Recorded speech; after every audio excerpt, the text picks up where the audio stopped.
इसको।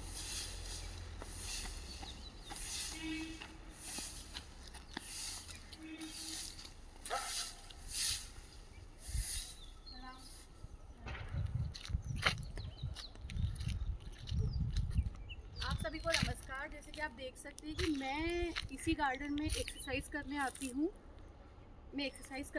और जो दीदी हैं ये साफ़ सफाई का काम करती हैं और बहुत काम करती हैं। तो हम महिलाओं के दिमाग में एक प्रश्न आता है कि अगर हम घरेलू कामकाज कर रहे हैं और बाहर के कामकाज कर रहे हैं तो क्या हमारे लिए कसरत ज़रूरी है। आप जब काम करते हो तो कसरत तो होती है, लेकिन ये काम एक नियंत्रण के साथ नहीं होता है। आप लगातार करते हो, कुछ मांसपेशियों को लगातार काम में रखते हो, दूसरी इसकी सहयोगी जो मांसपेशियां होती है हम उस पे काम करना भूल जाते हैं।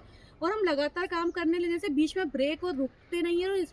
और कई बार हमारा जो बॉडी का पोस्चर होता है, जो बॉडी की स्थिति होती है शरीर की, वो सही नहीं रहने से बहुत सारे अन्य दर्द को बढ़ावा देती है। नो डाउट कम मात्रा में, क्योंकि अगर आप फिजिकल कोई काम कर रहे हो तो। जबकि जब आप एक कसरत करते हो तो उसमें सारी पूरी बॉडी की टोनिंग होती है। कसरत करने के लिए, योगा करने के लिए आपको डॉक्टरी परामर्श के साथ में सही से करना आना चाहिए, क्योंकि उसमें बीच में रेस्टिंग पीरियड्स होते हैं और सारी ही मसल्स पे काम किया जाता है। इसलिए कसरत तो हर महिला के लिए ज़रूरी है, चाहे वो कामकाजी है, चाहे वो मजदूर बहनें हैं, चाहे घरेलू काम करती है, चाहे आप दुबले हो, चाहे आप मोटापे के शिकार हो, चाहे आपको हार्ट की बीमारी हो, चाहे लंग्स की बीमारी हो। तो कसरत करना, खुद को एक्टिव रखना, सक्रिय रखना, ये हम सबकी जिम्मेदारी है। और सबसे दुनिया का गंदा बहाना कि मेरे लिए परिवार प्राथमिकता है और मुझे अपने लिए समय नहीं मिलता, ये दुनिया का सबसे खतरनाक और सबसे बुरा बहाना है।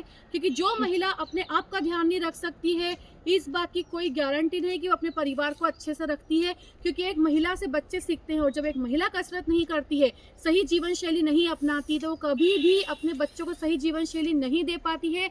और उसके जो घर वाले हैं, जो महिलाओं पे दबाव डाल के उसको लगातार सुबह से काम में उलझाने की कोशिश करते हैं, आप ये समझ लीजिए कि आप जिन पोते पोतियों, नाती पोतियों को बहुत प्यार करते हैं, अगर उनको आप सही विकास नहीं दे सकते हैं तो कल आने वाले कल में आपके बच्चे भी गंभीर रूप से बीमारियों के शिकंजे में आएंगे और देश और समाज का विकास वैसे ही नहीं होगा जैसे परिवार का नहीं हो सकता। तो अच्छी जीवन शैली अपनाइए और हर महिला कसरत, योगा, जुम्बा, आपको जो पसंद है उसके प्रति जागरूक रहिए।